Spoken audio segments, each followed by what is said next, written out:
Ahora, resulta que estos textos no se encuentran solamente en el libro de Josué, que es el relato principal.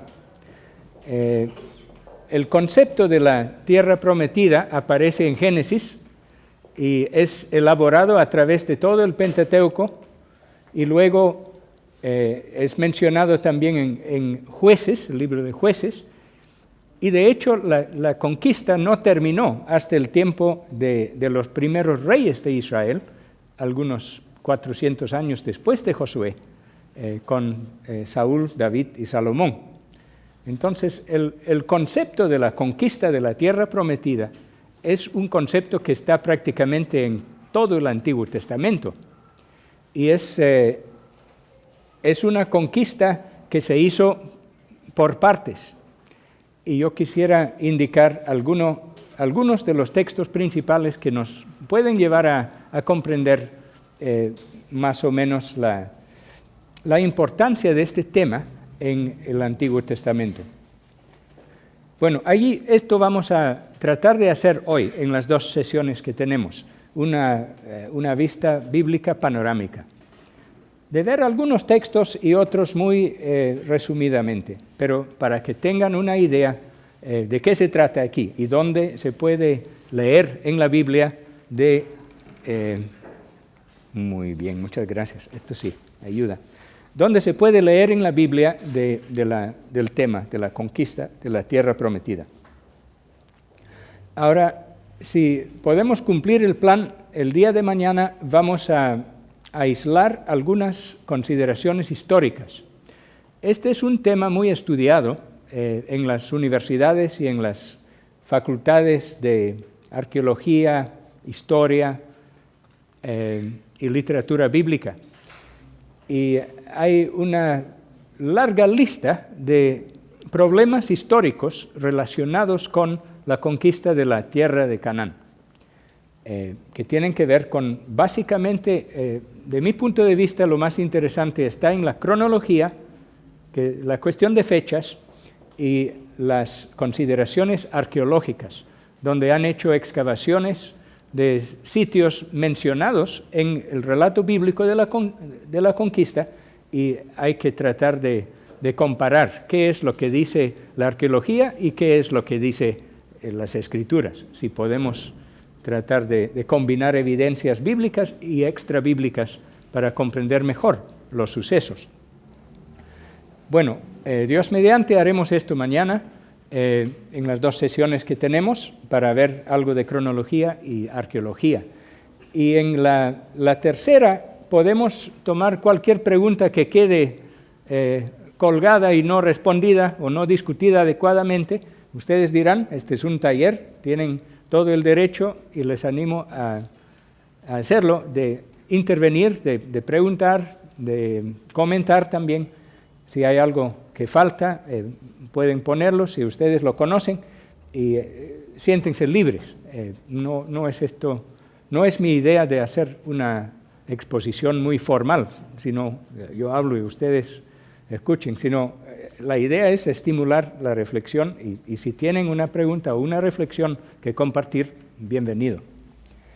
La última noche entonces vamos a tocar algunas implicaciones de este relato bíblico y todo lo que vamos armando en las primeras dos, para aterrizar en algunas preguntas que se hace hoy en torno al tema de la conquista.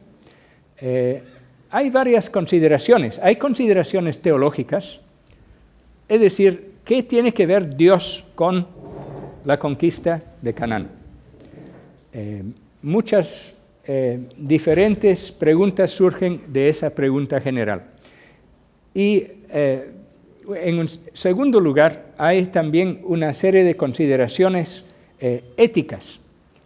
Por ejemplo, ¿por qué es tan central en el relato bíblico un relato de conquista brutal, de masacre de una población y todo lo que esto incluye? Entonces vamos a intentar a enfocar estos temas el día viernes, Dios mediante.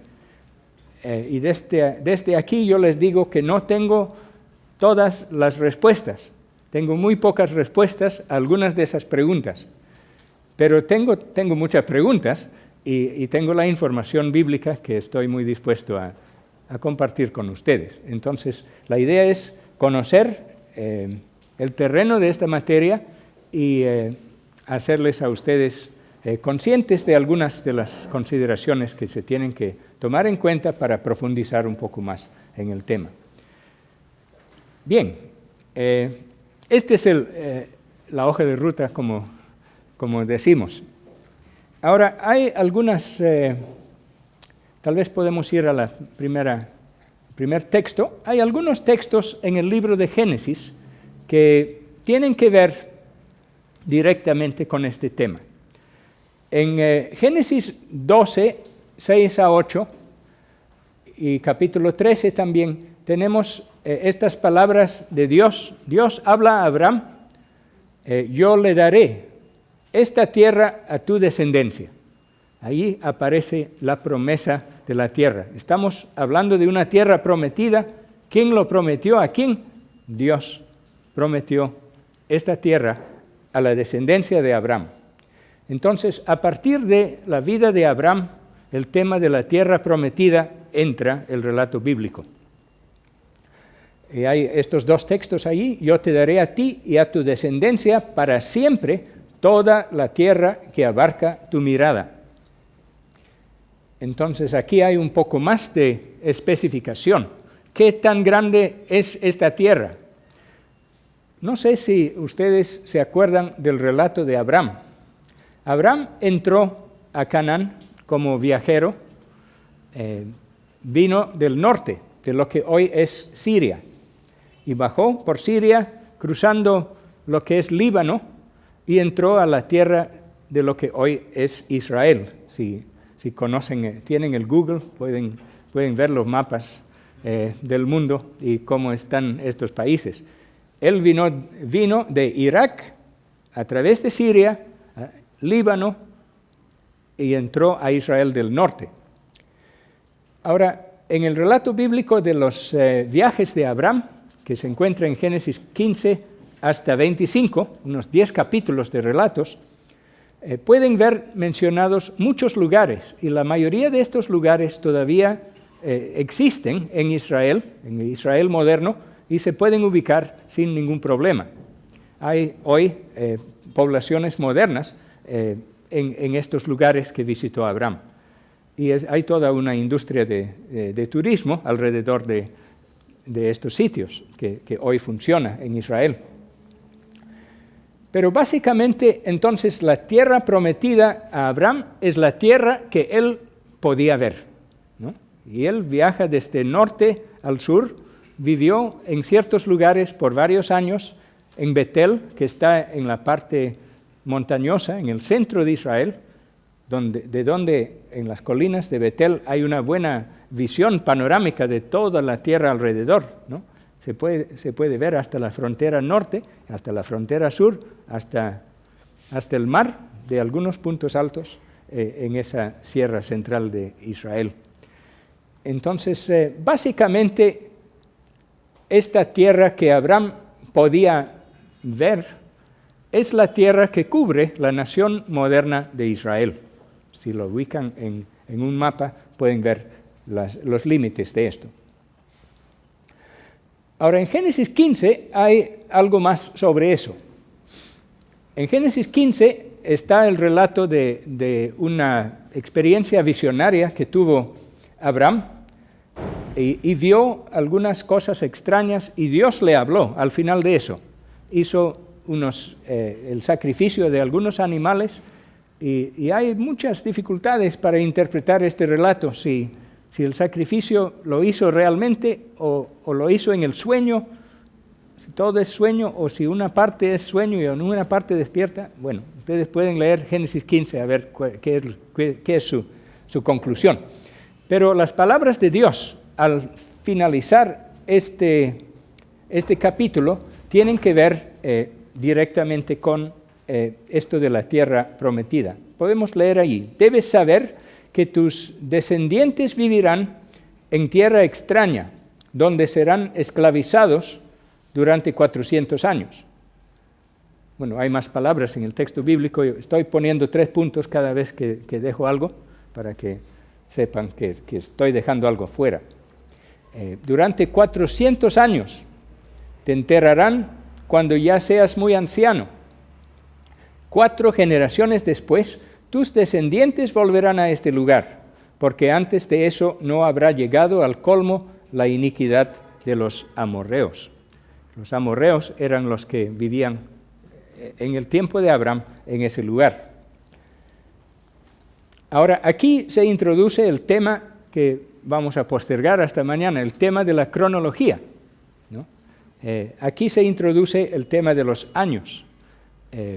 Dios le dice a Abraham que esta promesa no se va a realizar dentro de la vida de Abraham, que Abraham no va a ver cumplida la promesa de la tierra. La promesa es para su descendencia, a largo plazo, 400 años aquí. Hay una mención allí. Abraham sobrevivirá hasta ser muy anciano y 4 generaciones después de su muerte, aproximadamente los 400 años, porque eran generaciones longevas, allí volverán los descendientes de Abraham al lugar y allí se cumplirá la promesa. Bueno, allí hay los textos fundamentales en Génesis. Tal vez podemos avanzar a otros textos más. Allí en Génesis 18, este es el capítulo donde los mensajeros de Dios llegan al campamento de Abraham y parten de allí para destruir a las ciudades de Sodoma y Gomorra, ¿no? Y antes de partir le dicen algo a Abraham. Y aquí hay una parte de lo que le dicen a Abraham. Abraham se convertirá en una nación grande y poderosa, y en él serán bendecidas todas las naciones de la tierra. Yo lo he elegido para que instruya a sus hijos y a su familia, a fin de que se mantengan en el camino del Señor y pongan en práctica lo que es justo y recto. Así el Señor cumplirá lo que le ha prometido. Y central en lo que el Señor le prometió a Abraham está la tierra. Su descendencia va a ocupar esta tierra. Pero pueden ver aquí que entran algunas condiciones. Esta promesa la va a cumplir Dios, pero también hay un propósito de Dios que tiene que ver con la educación de Abraham y su familia en las normas y conducta que Dios quiere, el camino del Señor, ¿no? Abraham tiene que aprender qué es este camino del Señor, tiene que aprender a ser justo y recto, y tiene que obedecer a Dios. Y ligado a esta obediencia de Abraham y su descendencia también está la promesa de la tierra. Entonces no es una promesa, digamos, que se va a cumplir así nomás a ojos cerrados, sino tiene ciertos acondicionamientos. Y los acondicionamientos son muy interesantes. Y gran parte de los primeros libros de la Biblia se ocupan de esto. ¿Qué es el camino del Señor que Abraham comenzó a aprender? Bueno, se expone en los capítulos de la ley de Éxodo, Levítico, Números. Está repetido en todo el libro de Deuteronomio, y hay un largo relato de leyes y disposiciones que Dios quería que se cumpliera en el pueblo descendiente de Abraham en la tierra prometida. Es decir, Dios le va a dar la tierra a los descendientes de Abraham para que haya una nación conforme a la voluntad de Dios, que conozca y que viva el camino del Señor, ¿no? Bueno, ahí ya vamos completando el panorama de la promesa. Tal vez la siguiente. Aquí hay otro texto. ¿Qué tenía Abraham que ver realmente con poseer la tierra de Canaán? Bueno, llegó a ser propietario en Canaán. No sé si ustedes conocen este relato de cómo Abraham consiguió un terreno en Canaán. Es interesante el relato en Génesis 23, aquí hay unas palabras extraídas de eso. El campo de Efrón, que estaba en Macpela, cerca de Mamre. Ahora, estos lugares están cerca de la ciudad que hoy se llama Hebrón, en la sierra sur de Israel. Ese campo pasó a ser propiedad de Abraham, junto con la cueva y todos los árboles que estaban dentro de los límites del campo. Este es como una ficha registral, ¿no es cierto?, de una propiedad. Describe los linderos, la ubicación y qué hay en el campo. Y de hecho es parte de un trato formal entre Abraham y los dueños de esa tierra para una transferencia de propiedad. Y el relato es interesante. Los dos, el comprador y el vendedor, se sentaron a discutir. Y primero Abraham dice, necesito tu campo. Y el dueño le dice, yo te regalo. Y Abraham dice, no puedo recibir el regalo, dime cuánto cuesta. Y le dice cuánto cuesta y le paga, ¿no? Ese es este ritual de la cortesía, pero era una compra y venta. Entonces, el título de la tierra, esta tierra es un fundo o una hacienda que tenía principalmente una cueva, algunos árboles y un campo alrededor. Esto dejó de ser de los hititas y pasó a ser propiedad de Abraham para sepultura. Él necesitaba una tumba para su esposa, Sara, que Sara falleció y quería enterrarla en un lugar seguro de su propiedad, entonces consiguió un fundo. Abraham era muy rico, podía comprar pues un terreno grande, ¿no? Y lo hizo. Y esta sepultura de Sara en la cueva de Macpela es la primera parte de la tierra prometida a Abraham que él posee. Es como las arras, ¿no?, en las transacciones comerciales. No sé si se habla de eso ahora, pero antes se hablaba de las arras, ¿no? Es una pequeña promesa de lo que luego se va a conseguir, ¿no? El siguiente. En Génesis 26 tenemos otra mención de la tierra prometida, pero ahora en la generación del hijo de Abraham, ¿no? Como esta promesa fue dada a Abraham, tenía que ser cuidado o guardado, o conocido por lo menos, por su hijo y por su nieto, etc., ¿no? ¿Qué sería de la promesa si no es transmitida? Entonces, Isaac se fue a Gerar, uno de los lugares donde Abraham había vivido, y allí, dice este texto, el Señor se le apareció y le dijo, vive en ese lugar por un tiempo, yo estaré contigo y te bendeciré, porque a ti y a tu descendencia les daré todas esas tierras, porque Abraham me obedeció y cumplió mis preceptos y mis mandamientos, mis normas y mis enseñanzas.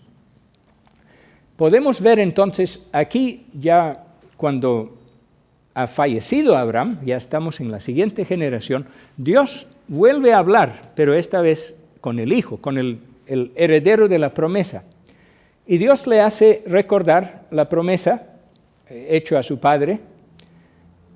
Repite la promesa, a ti y a tu descendencia les daré todas esas tierras. Y ya va construyéndose este cumplimiento de la condición a que me refería antes, la condición de que Abraham y sus descendientes tendrían que obedecer a Dios y cumplir sus preceptos, mandamientos, normas y enseñanzas. Y aquí está el testimonio de Dios para el hijo de Abraham, que Abraham sí había cumplido. Entonces ahora le toca a Isaac, siguiente generación, a ver cómo va a rendir Isaac. Va a creer la promesa, va a mantener viva la promesa en su forma de vivir, va a practicar las normas y pautas que Dios ha dado a su padre, o va a ir por otro camino, ¿no? Entonces Isaac ahora ya tiene el reto de mantener esta promesa. Ahora él es dueño del sepulcro en Hebrón, ¿no? Y también tiene el reto de educar a sus hijos y a él mismo conformarse al camino del Señor. Aquí algunos textos más. Ya estamos agarrando el ritmo de la cosa. Sí, un comentario. De la otra. ¿Cuáles eran los mandamientos y las enseñanzas si todavía no había los mandamientos? Habían varios. Si estamos tocando solamente los textos de la tierra prometida, ¿no? Abraham recibió órdenes de Dios. Eran órdenes específicas, entonces cumplió cada una de esas órdenes. Las más prominentes, creo que todos recuerdan, ¿no? Él tuvo que salir de su tierra y ir a otro lugar. Tenía que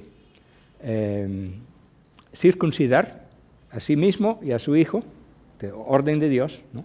Tenía que ofrecer a su hijo Isaac en sacrificio, y una serie de cosas más, ¿no? Y tenía que conseguir que su hijo Isaac se case con una mujer de una familia que tenían las mismas creencias. Entonces, estas son las ordenanzas que Abraham cumplió, ¿no? No está toda la ley de los 10 mandamientos todavía, pero sí hay varias pautas. También ofrecía sacrificios en altares, oraba, pagaba diezmos a Melquisedec, ¿no? Y hay una serie de cosas en la vida de Abraham que podemos descubrir que sí se mide su cumplimiento de las instrucciones de Dios, ¿no? ¿Había ordenanzas y normas? Sí, había. Creo que es en sentido general. Todavía no está, estoy de acuerdo, no está toda la ley mosaica. Estamos varias generaciones antes todavía. No aparece toda esta ley en su plena dimensión, ¿no? Se va construyendo poco a poco. Aquí tenemos entonces, Isaac cumplió, suficiente para transmitir la promesa a sus hijos, ¿no? Uno de sus hijos llega a ser el heredero, no era el mayor, el hijo mayor de Isaac era Esaú, ¿no? Ustedes conocen seguramente, si han leído sus Biblias, la historia de cómo Jacob engañó a su hermano para arrebatarle la primogenitura y después la bendición de su padre. Entonces no era, digamos, todo un santo Jacob, pero sí llegó a heredar esta promesa.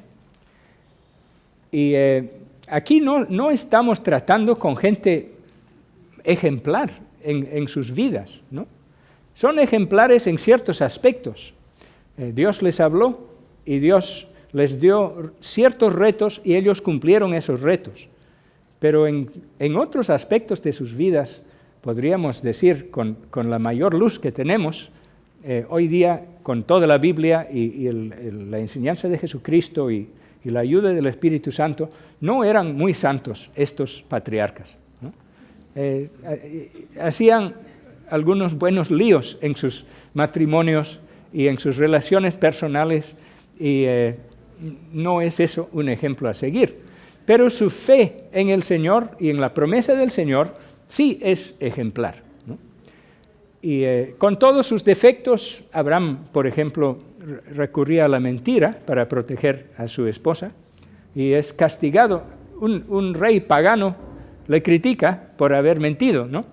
Entonces, pero con todo, Dios está con ellos, y el punto central de todo ese relato es si creen o no creen la promesa que Dios les da.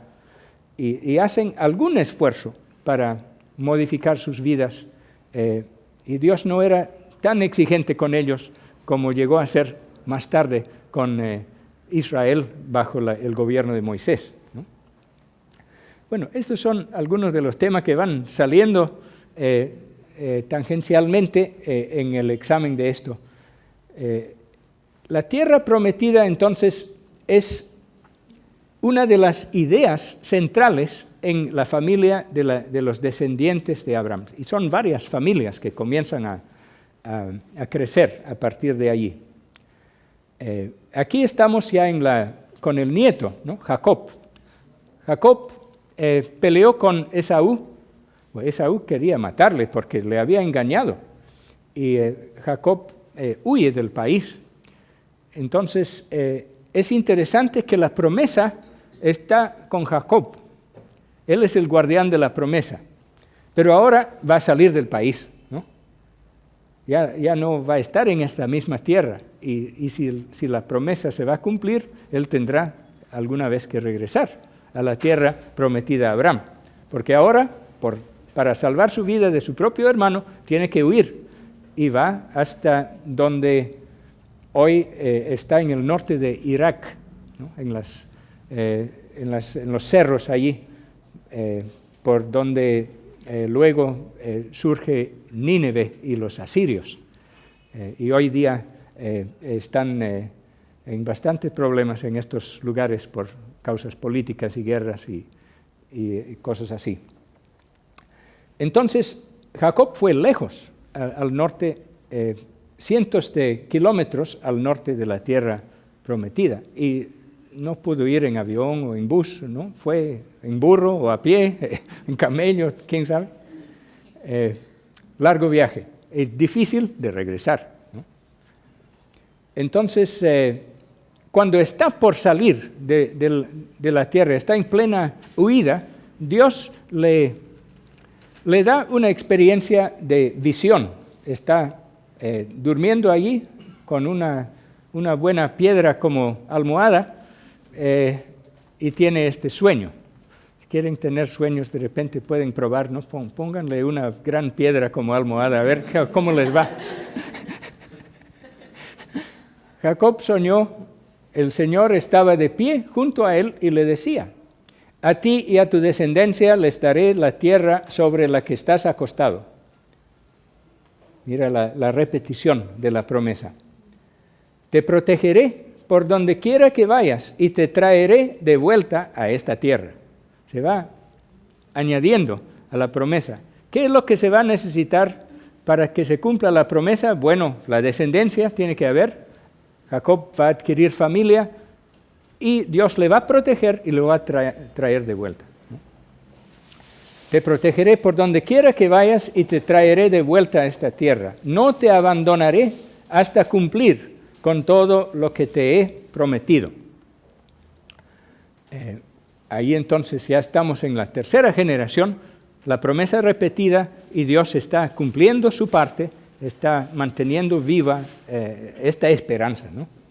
Génesis 33. Hay un detalle interesante. Ese relato nos informa sobre qué pasó cuando Jacob regresó a esta tierra de Siquem, donde Abraham había estado. Cuando Jacob volvió de Padán Aram, por 100 monedas de plata les compró una parcela a los hijos de Hamor, el padre de Siquem, y allí instaló su carpa. Entonces Jacob imita la acción de Abraham y compra un terreno, ¿no? Cuando llega recién compra un terreno. No sabemos la extensión de ese terreno, pero no es un lote de 120 metros cuadrados para poner su carpa, ¿no? Porque él tenía muchas manadas de ovejas, cabras, animales, ganado. Docenas de personas vivían con él. Es toda una migración de tribu, digamos, ¿no? Jacob y su familia extendida, es bastante gente. Y se entiende aquí que compra una buena cantidad de terreno en el valle de Siquem. Toda la zona lo compra. Y luego, mientras está viviendo allí, había un pueblo en Siquem, y la gente allí quería casarse, emparentarse con la familia de Jacob. Y había ya toda una historia de engaño. Una hija de Jacob es engañada por la gente de Siquem, y Dina, ¿no? ¿Cómo se llamaba? Dina. Y los hermanos, sus hermanos, planifican un masacre y cumplen con esta venganza y eliminan al pueblo de Siquem. Entonces, la tierra de Siquem queda en posesión de Jacob, primero por compra y luego por conquista, y doblemente seguro. Entonces, esto no es el cumplimiento de la promesa a Abraham en pleno, pero tal vez en parte. Es algo más que la sepultura. Ahora ya la familia de Abraham tiene un terreno en Hebrón, en la Sierra Sur, y otro terreno más en la Sierra Norte, en Siquem, ¿no? Uno por compra para sepultura y el otro terreno por compra y por conquista en el tiempo de Jacob. Tal vez la siguiente imagen. Otro texto más en Génesis 48. Ya estamos en la vejez de Jacob.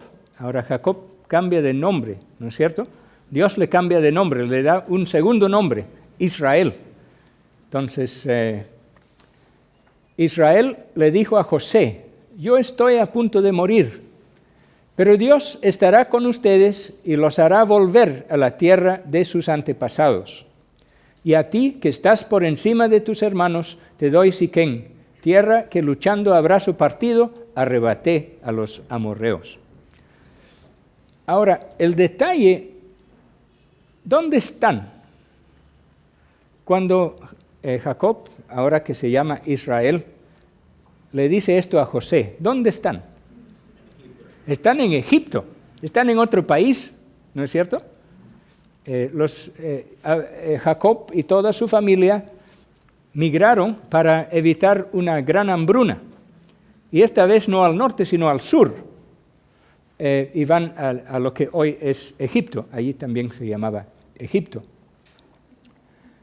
Y conocen ustedes ya la historia de José, cómo se hizo prominente en Egipto, llegó a tener mucho poder político, como primer ministro o algo así, y gobierna prácticamente en nombre del rey, el faraón, a Egipto.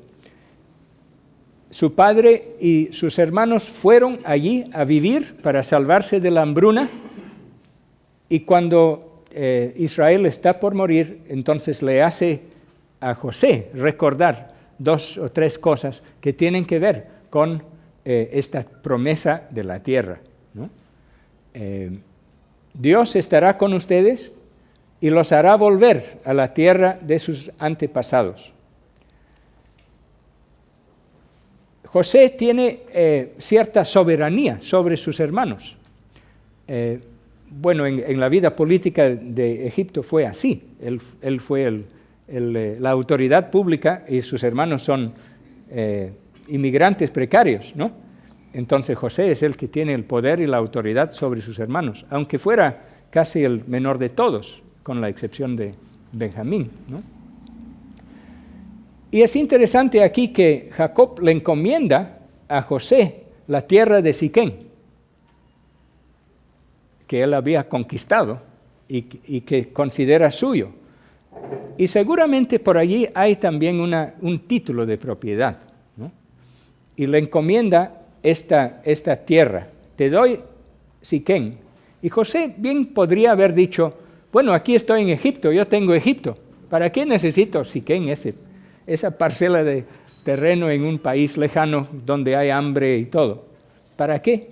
Pero José acepta este encargo, y cuando él está por morir, tal vez podemos ver otro texto, vamos a seguir leyendo. Tal vez una atrás, sí. Sí, atrás. Quiero leer todos estos textos. Jacob les dio estas instrucciones: ya estoy a punto de reunirme con los míos, entiérrenme junto a mis antepasados en la cueva que está en Macpela frente a Mamre. Entonces aquí está el encargo a José, ¿no? José, como hijo fiel a los últimos deseos de su padre, tiene un encargo. Tiene que llevarlo cuando muere a la cueva en Hebrón, ¿no? Entonces José, siendo gobernante en Egipto, tiene dos encargos que tienen que ver con tierras en la tierra prometida, ¿no?